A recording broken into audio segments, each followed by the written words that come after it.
نن د جمعې شپه ده او د جمعې په شپه باندې تاسو د آیات د ولیکئ.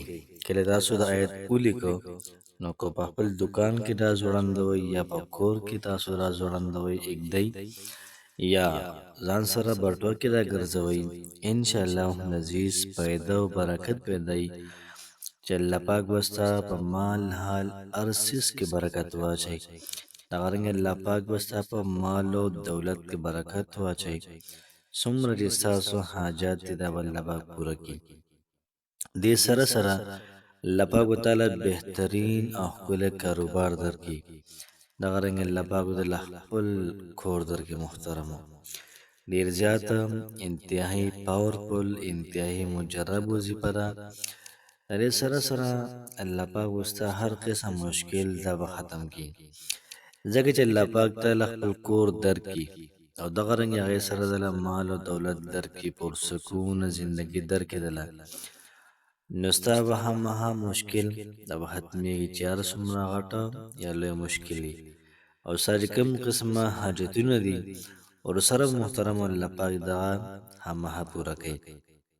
ځکه چې الله پاک مال او دولت درکړېدله او کور درکړېدله په خپل فضل باندې انشاءالله العزیز انشاءالله، او تاسو په هغې باندې شکر وباسئ، نو بیا تماشه کوئ چې ژوند او حالات هم څنګه بدلېږي. بسم الله الرحمن الرحیم. شروع کوم د ډېر زیات بخښونکي او د ډېر زیات مهربان رب په نوم باندې. زه ګواهي ورکوم د دې خبرې چې د الله پاک نه علاوه د عبادت لایق بل څوک نشته.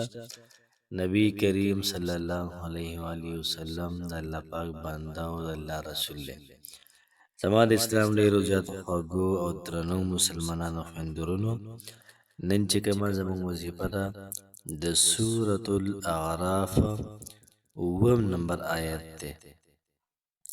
څوک هم د سورة اعراف دا 9 نمبر آیت دا وایي الله پاک به د دې انسان هر قسمه مالی مدد وکړي.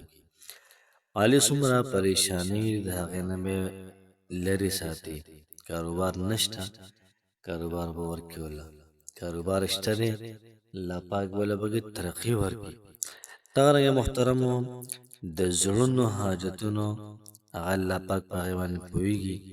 الله پاک به تمام حاجات دا پوره کړي.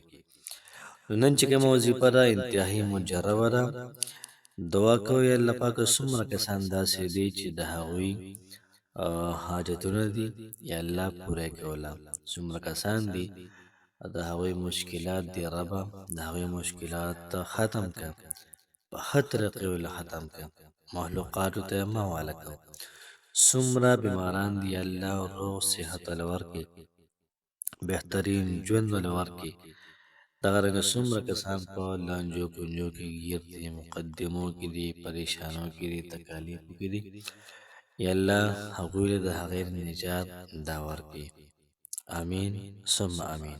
نن چې کومه زموږ وظیفه ده د سورة الاعراف د 9 نمبر آیت وظیفه ده.